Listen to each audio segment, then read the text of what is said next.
आप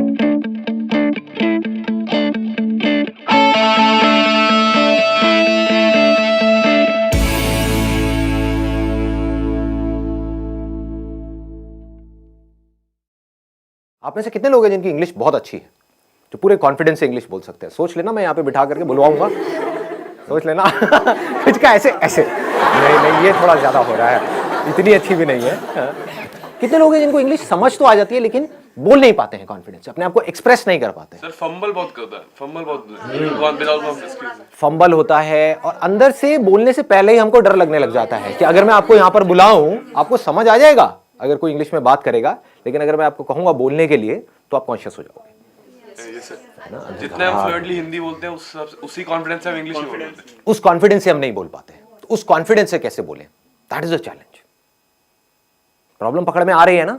मतलब ये सेशन उन लोगों के लिए नहीं है जिनको इंग्लिश समझ ही नहीं आती है, उनको तो पहले स्कूल जाना है, एबीसीडी पढ़नी है, ठीक है ना, बेसिक इंग्लिश सीखनी है। मैं बात कर रहा हूं उन लोगों की जिनको इंग्लिश समझ तो आती है लेकिन बोल नहीं सकते। अगर मैं उनसे पूछूं क्या समझ आया बताओ, इंग्लिश में बताओ, तो वो अटक जाएंगे वहां पर जाकर के। इसके पीछे रीजन क्या है, इस प्रॉब्लम की जड़ क्या है? एक तो है सुपरफिशियल लेवल के कुछ सॉल्यूशंस होते हैं, वो मैं आपको आकर के बताऊं कि देखो अपनी ग्रामर को ऐसे ठीक कर लो, ये कुछ वर्ड्स हैं अगर आप अपनी वोकैबुलरी में ऐड कर लोगे तो आपकी इंग्लिश अच्छी हो जाएगी, इंप्रेशन अच्छा हो जाएगा, व्हाटएवर। बट ये नहीं है प्रॉब्लम की जड़। प्रॉब्लम की जड़ कुछ और ही है।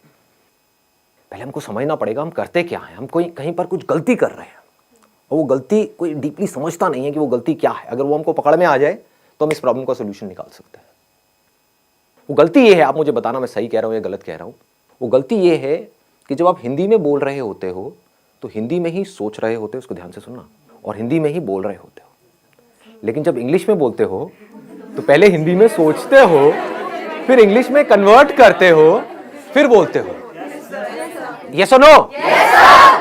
ये प्रॉब्लम की जड़ है। अगर किसी तरह से हम इसका सॉल्यूशन निकाल लें फिर इंग्लिश आपकी फ्लुएंट हो जाएगी, फिर आपको इंग्लिश बोलने में कॉन्फिडेंस आ जाएगा। यानी कि आप इंग्लिश में ही सोचो और बोल दो, वो जो बीच का गैप है वो हट जाए, ज्यादा सोचना ना पड़े। तो अब ऐसा क्यों होता है कि हम हिंदी में सोचते हैं और इंग्लिश में बोलते हैं? हम कन्वर्ट करके क्यों बोल रहे हैं, हम डायरेक्ट क्यों नहीं बोल पा रहे? जबकि वर्ड्स हमको पता है कि इसको ट्री बोलते हैं, इसको बॉटल बोलते हैं, इसको संदीप बोलते हैं, व्हाटएवर इट इज, ठीक है, आपको पता है, लेकिन उसको हमको कन्वर्ट क्यों करना पड़ रहा है? क्या जड़ है? आराम से सोचना, जल्दी में एकदम से बोलना मत, आराम से सोच करके बोलना। बताइए सर।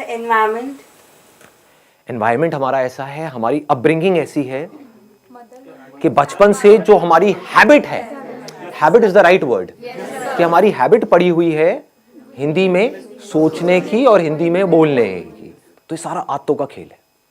अगर डीपली हम समझ पाए कि हिंदी हमने कैसे सीखी और उन फंडों को अगर हम यहां पर अप्लाई कर पाए तो काम हो जाएगा, मतलब बड़ी आसानी से हो जाएगा। एक है लंबा प्रोसेस कि आप किसी इंस्टीट्यूट में जाओ, वहाँ पर जा करके स्टेप बाय स्टेप सीखो, एक एक करके आपको बताएंगे वर्ब क्या होती है, एडजेक्टिव क्या होता है, नाउन क्या होता है, ये क्या, उसी में आदमी पागल हो जाएगा। एक तो पहले ही वर्ड्स को कन्वर्ट करना पड़ रहा है, साथ में ये भी देखना पड़ रहा है ये नाउन है, एडजेक्टिव है, वर्ब है, मैं सही बोल रहा हूँ गलत बोल रहा हूँ, हो गया ना? और ज्यादा कॉम्प्लिकेटेड हो जाएगा। तो सीख भी सकते होगे तो नहीं सीख पाओगे, अगर सीख भी जाओगे अंदर ही अंदर तो बोल नहीं पाओगे, क्योंकि अंदर और खचड़ पचड़ हो गई। मतलब बेसिकली जैसे पानी है ना, वो बहता है कि मतलब कोई रुकावट ना आए, ऐसे वो बहनी चाहिए, उसको फ्लुएंसी बोलते हैं। तो मैं आप लोगों से पूछता हूं कि हिंदी हमने कैसे सीखी? अगर हमको ये समझ आएगा तो हम इंग्लिश को भी सीख सकते हैं और बड़ी जल्दी सीख सकते हैं। क्या आपने पढ़ करके सीखी? मतलब जो स्कूल में हिंदी सिखाई तब आपको हिंदी समझ में आई, या उससे पहले ही आप हिंदी सीख चुके थे? हाँ, जब हिंदी में वो चैप्टर शुरू हुए थे स्कूल में, उससे पहले ही आप कई गालियां सीख चुके थे, बहुत कुछ सीख चुके थे, है ना? हाँ, आप आराम से बात कर पाते थे, अपने आप को एक्सप्रेस कर पाते थे, किसी से कुछ मांगना है मांग लेते थे, व्हाटएवर। तो कैसे सीखी हमने हिंदी? इंटरैक्शन करके। लेकिन इंटरैक्शन, हमें तो हिंदी आती ही नहीं, हम इंटरैक्ट कैसे करें? इंटरैक्शन तो तब होता है जब दोनों लोग दोनों तरफ से इंटरैक्ट करें। तो पहले स्टेप में क्या हुआ था? ऑब्जर्वेशन। एब्सोल्युटली। मतलब हम लोगों को ऑब्जर्व करते रहते थे और कॉपी करते थे, इमिटेट। जैसे नकलची बंदर, आपने एक वर्ड सुना होगा, कभी किसी बंदर के सामने जाओगे, ऐसे ऐसे खुजाओगे, उल्टी सीधी हरकतें करोगे, व्हाटएवर, तो बंदर भी वही करने लग जाएगा। तो उस बंदर में और इंसान में ज्यादा फर्क नहीं है, आपको पता है, आप भी पहले बंदर ही थे, राइट? और कुछ लोग तभी बंदर हैं। तो हमने कैसे सीखा? जो भी हरकतें बड़ों को करते हुए देखा उसको कॉपी किया। वो बोल रहे हैं तो हमने भी वो बोलने की कोशिश करी, चाहे टूटा फूटा बोला, जैसा मर्जी बोला, लेकिन बोला। उन्होंने कोई अजीब सी हरकतें कर रहे हैं, गुस्सा कर रहे हैं, तो हम भी गुस्सा करना सीख गए, है कि नहीं? हमें पता है कि माँ बाप की आपस में लड़ाई हो रही है, बच्चों की ऑब्जर्वेशन बहुत तगड़ी होती है क्योंकि उनके पास करने के लिए और कुछ होता नहीं है। बैठे बैठे बस देखते रहते हैं, तो बच्चे ऑब्जर्व करते रहते हैं माँ बाप आपस में कैसे लड़ रहे हैं, कैसे माँ लड़ करके अपनी बात मनवा रही है बाप से, तो बच्चा वहां से सीख लेता है। बच्चे को समझ आ जाता है, अच्छा मुझे यही कुछ करना पड़ेगा, ऐसे नहीं मानने वाले, है ना? तो बच्चा टेंट्रम करना सीख जाता है और फिर उसको वो चीज़ मिल जाती है तो फिर अगली बार और टेंट्रम करता है, और ऐसे ही हम सीखते हैं। तो कहने का मतलब है हम हिंदी कैसे सीखे? देखते रहे, समझ नहीं आ रहा था क्योंकि जब हिंदी आती ही नहीं तो समझ कैसे आएगी, बट धीरे धीरे हम ऑब्जर्व करते रहे, समझते रहे कि जब ये इस तरह के वर्ड्स मुंह से निकलते हैं किसी के, तो उसके बाद में एक्शन क्या होता है, उसके साथ में क्या जुड़ा हुआ है। टॉय, तो इमीडिएटली हमको समझ आया इसको टॉय बोलते हैं, है ना? तो वहां पर बहुत सारी कंफ्यूजन भी होती है बच्चों के अंदर, क्योंकि वो कई बार गाड़ी को भी टॉय बोल देते हैं। क्यों? क्योंकि अभी क्लियर नहीं हुआ है कि टॉय क्या है। लेकिन फिर क्या हुआ, धीरे धीरे उन्होंने बोलना शुरू किया, गलतियां करी, करते एफर्टलेसली कम्युनिकेशन होने लग गया, इंटरेक्शन होने लग गया। उस इंटरेक्शन से क्या हुआ कि अब वो जो सोच रहे थे वही वो बोल रहे थे, वहां पर कोई कॉन्फ्लिक्ट नहीं था। बच्चों की यही खास बात है, बच्चों के अंदर कोई फिल्टर नहीं है, दिस इज द ब्यूटी, इसीलिए बच्चे बड़ी जल्दी सीखते हैं। तो पहला स्टेप हमको पकड़ में आ गया, ऑब्जर्वेशन। दूसरा है प्रैक्टिस। अब यहां पर एक बहुत बड़ी प्रॉब्लम है, वो आप बताओ मुझे क्या है? प्रैक्टिस करने में, प्रैक्टिस करे कहां और किसके साथ करें? आप समझ गए ना? हमको पता है ये सारी बातें, लेकिन हम एक पॉइंट पे जाकर के अटक जाते हैं, उसके आगे नहीं बढ़ पाते। अब मैं उसके और एक लेवल डीप में जाने वाला हूं। प्रैक्टिस कहां करें, किसके साथ करें, कैसे करें? दोस्तों से करोगे तो वो माँ बहन की गालियां निकालने लग जाएंगे, है कि नहीं? घर में आप किसी से बात करोगे, अपनी मदर से करोगे, तो आपकी इंग्लिश जो बची खुची है वो भी खराब हो जाएगी। बड़े अंग्रेज आए। हाँ, बड़े अंग्रेज आ गए हैं जी। क्या हो गया? हिंदी हमारी मातृभाषा है, इंग्लिश सीखना जरूरी थोड़ी ही ना है। उनको बोलो ठीक है इंग्लिश सीखना जरूरी नहीं है, लेकिन ये जॉब है, वहां पर इंटरव्यू होने वाला है, वो इंग्लिश में होने वाला है। बोलना अपने घर वालों को, अगर कोई बोलता है ना ऐसी कोई तकियानुसी बातें करते हैं कि हमारी हिंदी मातृभाषा है और इंग्लिश सीखना जरूरी नहीं है, तो उनको बोलो ठीक है फिर तो इंटरव्यू भी देना जरूरी नहीं है, नौकरी भी करना जरूरी नहीं है। हाँ, बेचो अपना घर, एफडी कराओ, मजे से रहेंगे। खाना ही तो खाना है, उसके लिए नौकरी क्या करनी है? आपका घर है तो सही, बेच देंगे, एफडी करा देंगे, किराए पे रहेंगे। ठीक है जी, पकड़ में आ रही है बात?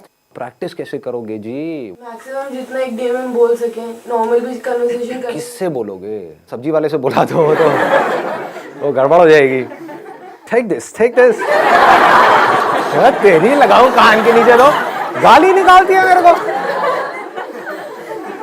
The moment we speak in English to our friends, they say क्यों फॉर्मेलिटी क्यों कर रहे हो भाई? राइट, फॉर्मल क्यों हो रहे हो? फॉर्मेलिटी क्यों कर रहे हो और क्या जरूरत है? मुझे तो इंग्लिश आती है, आती किसी को भी नहीं है, समझ गए ना?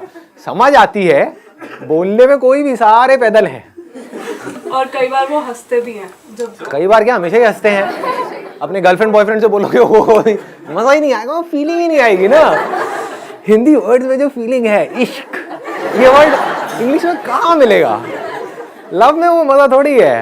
हाँ, प्यार, मोहब्बत, सारी फिल्में ऐसी देख देख करके हम बड़े हुए हैं। दिलवाले दुल्हनिया ले जाएंगे, You'll be my bride, you know? इसमें मजा नहीं आएगा, तू मेरी दुल्हन बनेगी। क्या प्रेम रोग? ये पिक्चर देख देख के आप बड़े हुए हो। ओ भाई साहब, सारे प्रेमी बैठे हैं यहाँ पर, हैं बड़े बड़े हैं। बढ़िया है जी। बताओ जी, ऑप्शन बताओ। It's a good idea. आप लिख सकते हो, मतलब डेली बेसिस पे अपनी एक डायरी लिख सकते हो कि क्या हुआ आज मेरे साथ में पूरे दिन में। उसमें मज़ा भी आएगा, और उस डायरी को जब आप एक साल बाद पढ़ोगे तो अपने ऊपर बड़ी हंसी भी आएगी, क्योंकि उस टाइम पे जब आप लिखना शुरू करोगे तो इंग्लिश बड़ी कमाल की होगी।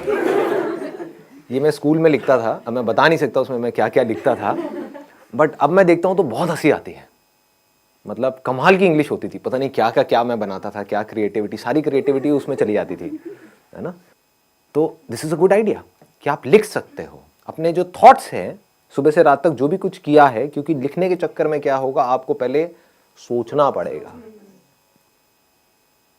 सोच करके ही तो लिखोगे, बिना सोचे कैसे लिखोगे। तो this is a good idea. और बताओ व्हाट एल्स। सर हम उनसे बात कर सकते हैं जिनको हिंदी आती ही नहीं, जिनको हिंदी आती ही नहीं है, कैसे करोगे बात? फेस टू फेस, जैसे चाइनीज हो गए या फिर जो भी जिनको हिंदी आती नहीं है, अफ्रीकन हो गए सर। और ऐसे लोग contact What's your name? Tell me. Chinese से मत करना भाई साहब, नहीं नहीं। ऐसा कोई तरीका जो फिल्टर ना हो, जैसे अभी डायरी का ऑप्शन दिया, उसमें हम प्रैक्टिस कर रहे हैं, लिख रहे हैं, अपनी डे टू डे लाइफ के बारे में लिख रहे हैं, लेकिन सोच सोच के लिख रहे हैं, वो फिल्टर आ रहा है, वो फिल्टर को कैसे रिमूव करना है, ये कोई तरीका? सोचना फिल्टर नहीं है, क्योंकि अगर अभी आप हिंदी भी बोलोगे तो सोच करके ही बोलोगे, वो बस इतनी जल्दी हो जाता है, हमको एकदम से पता नहीं लगता है। जैसे आप एक मूवी देखते हो तो एक सेकंड में 25 फ्रेम निकल गए हैं, और हर फ्रेम में मिलियंस ऑफ पिक्सल्स हैं, इतना डेटा एकदम से निकल गया है। हमें लग रहा है एक सेकंड वीडियो का निकला है, एक सेकंड नहीं निकला है, वो 25 फ्रेम्स है, तेज निकल गए तो हमें लग रहा है स्टिल नहीं है, वीडियो है। ऐसे ही जब आप हिंदी बोलते हो तो ये मत समझो बिना सोचे बोल रहे हो, लेकिन हो क्या रहा है, आपने सोचा और बोला। सोचना प्रॉब्लम नहीं है, क्योंकि बिना सोचे तो आप बोल भी नहीं सकते। हाँ, मैं आपसे पूछता हूं वेदर कैसा है, आप यही बोलोगे वेदर अच्छा है, ना ज्यादा ठंड है ना ज्यादा गर्मी है। ये वर्ड्स कहां से आए? जो आपने एक्सपीरियंस किया, जो फील किया, उसके साथ में कुछ वर्ड जुड़े हुए हैं। वो सारे जो वर्ड जुड़े हुए हैं वो सब हिंदी में जुड़े हुए हैं। तो उस फीलिंग को, उस एक्सपीरियंस को आप फ्लुएंटली एक्सप्रेस कर पा रहे हो, क्योंकि उसके साथ में वो वर्ड्स पड़े हुए हैं। इंग्लिश के भी पड़े हुए हैं, इसको ध्यान से समझना जो चीज मैं बोल रहा हूं। हिंदी के भी पड़े हुए हैं, इंग्लिश के भी पड़े हुए हैं, बट आप हिंदी फ्लुएंटली बोल पा रहे हो, इंग्लिश नहीं बोल पा रहे। क्यों? क्योंकि आप सोचते, अब इसको ध्यान से समझना, क्योंकि आप सोचते ही हिंदी में हो, और आप हिंदी से इंग्लिश में कन्वर्ट करके फिर बोल रहे हो। कुछ ऐसा हो जाए, अगर आप सोचना ही इंग्लिश में शुरू कर दो तो क्या होगा? Problem solve. हैबिट आपकी अभी पड़ी हुई है हिंदी में अंदर सोचने की। सुबह से रात तक आप करते क्या हो? कभी नोट करना, कहीं पर अकेले बैठे हुए हो, कभी पढ़ रहे हो, पढ़ते पढ़ते एकदम से पढ़ाई से ध्यान हटा, बैठ करके कुछ सोच रहे हो, कुछ गड़बड़ हुई घर में, उसके बारे में सोच रहे हो, सोने से पहले कुछ थॉट चल रहे हैं माइंड में। थॉट है क्या अगर बोलना नहीं है तो? कभी ध्यान से अपने थॉट्स को देखना। थॉट्स में अगर वर्ड्स नहीं है तो थॉट भी नहीं है। बिना वर्ड्स के सोच के दिखाओ, किसी ऐसी चीज के बारे में सोच के दिखाओ जिसका कोई वर्ड माइंड में पड़ा ही नहीं है। इम्पॉसिबल। हमें यह लगता है कि बात करना या बोलना मतलब सिर्फ आपसे मैं बोल रहा हूं, आपसे बात कर रहा हूं, इसको बात करना कहते हैं। अजी नहीं, जो हम अपने अंदर सुबह से रात तक बोलते हैं, एक्चुअल में वो बात करना है। अगर अपने अंदर ही अंदर आप इंग्लिश में बोलते रहो, ये आपके हाथ में पूरा कंट्रोल है, या और कुछ नहीं तो शुरू में इंग्लिश और हिंदी को मिक्स कर दो अपने माइंड के अंदर, तो धीरे धीरे आप देखोगे, नहीं भी चाहोगे तो मुंह से वो ही निकल रहा होगा जैसे थॉट चल रहे होंगे। It is called habit.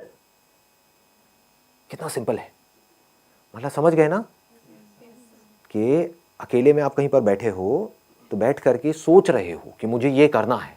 Think in English. अगर आप अंदर सोचने की प्रैक्टिस नहीं करते और सीधा बोलने की प्रैक्टिस करते हो तो नहीं बोल पाओगे, अटक जाओगे, बार बार गलतियां करोगे, और जितनी गलतियां करोगे उतना ही आपका मजाक उड़ेगा, उतना ही आप कहोगे छोड़ो मेरे को नहीं बोलना। तो इंग्लिश में सोचना है, इंग्लिश के वर्ड्स में सोचना है। ये पूरा कंट्रोल आपके हाथ में है। चाहो तो कर सकते हो, कोई आपको रोक नहीं सकता है, आपको कोई और चाहिए भी नहीं है, अपने अंदर ही अंदर। एंड मोस्ट इंपॉर्टेंट, यहां पे एक सेकेंड ना, in most important, use simple words. यहां पर हम जाकर के फंस जाते हैं। कुछ ज्यादा कॉम्प्लिकेटेड वर्ड्स बनाने की जरूरत नहीं है अपने माइंड में जो आप सोच रहे हो। बड़े आराम से सिंपल वर्ड्स। क्योंकि उसमें क्या होगा, फ्लुएंटली आपकी आदत पड़ जाएगी इस तरह से सोचने की। तो अब एक छोटा सा काम करते हैं यहाँ से, बजाय कल के ऊपर डालने के, आज से और अभी से इसकी प्रैक्टिस करते हैं। आपको जो भी बोलना है या मैं जो भी बोलूँगा इंग्लिश में बोलेंगे, एटलीस्ट कुछ तो प्रैक्टिस होगी ना से तो हाँ है, वैसे आधा घंटे में कुछ होने वाला नहीं है लेकिन at least something is better than nothing. सोच सोच करके नहीं बोलना है, बोल देना है जो भी अंदर से आ रहा है। Sir, what we can do at our home is that we can ask our mother or father that you can give us any topic, any XYZ topic such as dog, water, anything, and we just have to speak for a minute on that topic. Extempore basically. So once a week, even if we do it. And we don't need to use these kind of words like extempore or whatever. So now what is going on is, like say we can have a practical demo as in what we need to do and what we don't need to do. And even if you commit some mistakes, it does not make any difference. My English is also not that good, but how does it matter? If there are people who are making fun of you, they are just giving a boost to their own ego. If you go and speak in English with a foreigner, they will never make fun of you. Because for them, it's not that important whether what you are saying is right or wrong. What is important is whether they are able to understand, like say, whatever you are trying to express. So sometimes it happens that like our generation is fond of online shoppings, or maybe like if there is a problem in the phone or something like that. So what we can do is instead is that we can call the customer care. There is an option that one is in English, the other is in Hindi. It's a great idea. They'll not judge you according to your voice, and you'll be able to get it that whether they are understanding your English or not. Yeah. And I know that there are some people who talk to these, who call up at these call centers and talk about all the shit stuff. Just for time pass. So now at least you are learning something. I think it's a great idea. Yeah. You can talk to them. Nobody will judge you. You can create an imaginary problem, right? Related to that product or service, right?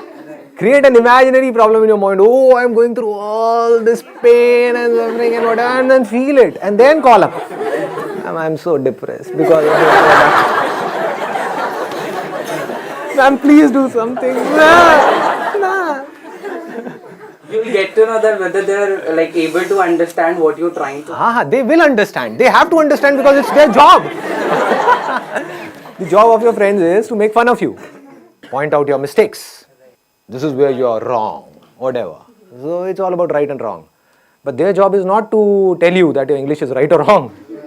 Their job is to understand whatever you are saying and then give you a solution. There are some things in life where you can't afford to be mechanical. You need to put some conscious effort in it. You need to think, okay, what is it that I need to do? There is a problem. I need to figure out a solution. So here you need to consciously think about that particular problem and need to come out with a solution. So when you are busy, just try to understand the depth of this.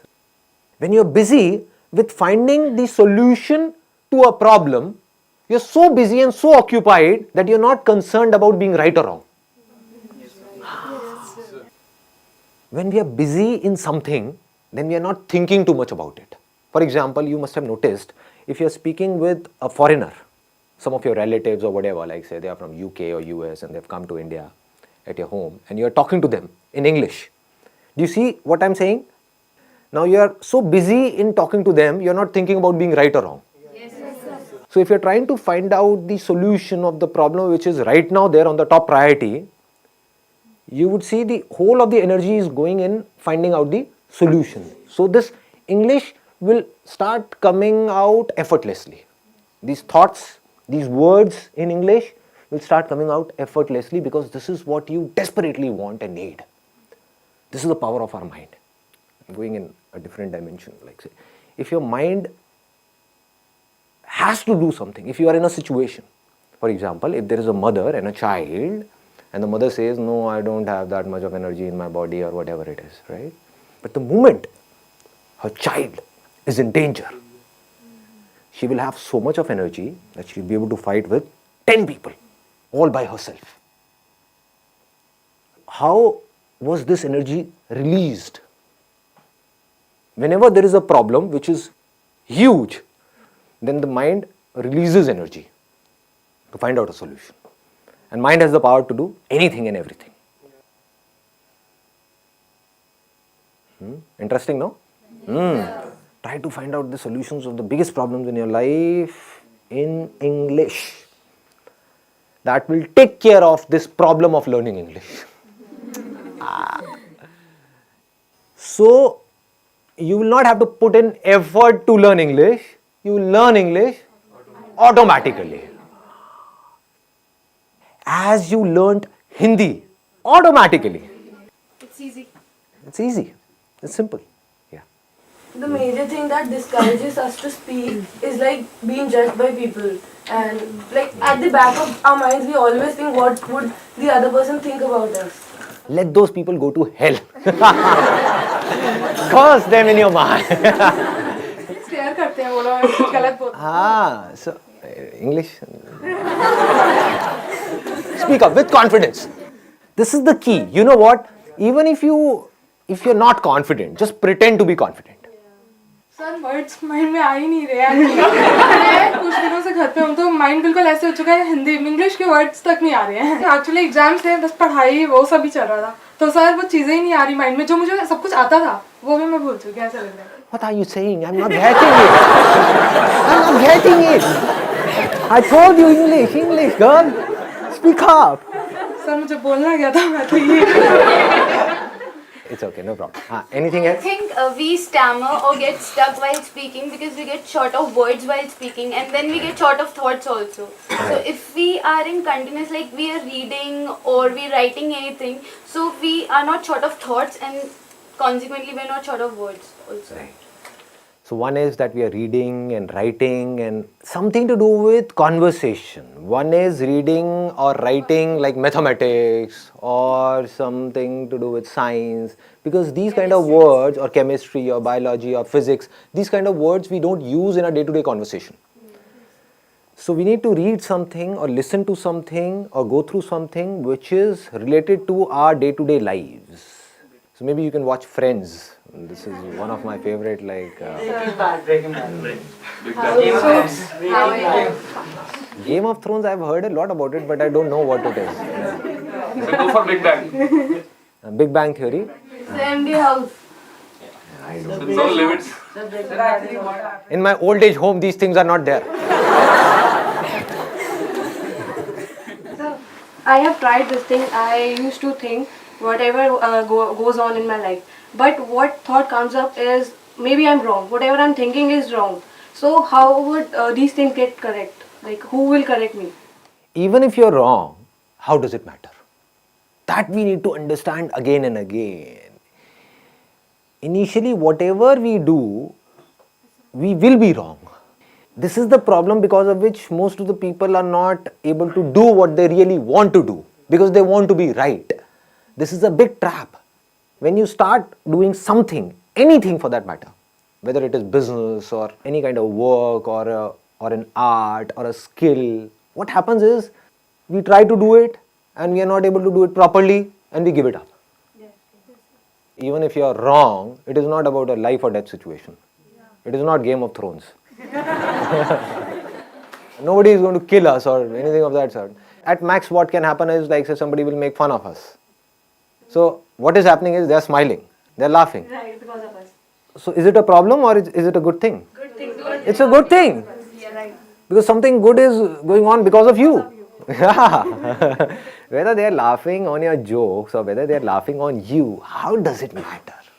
We need to say, okay, no problem, just keep doing it, keep doing it, keep trying, keep trying, keep trying. I think that is a key word. Keep trying, keep trying, keep trying.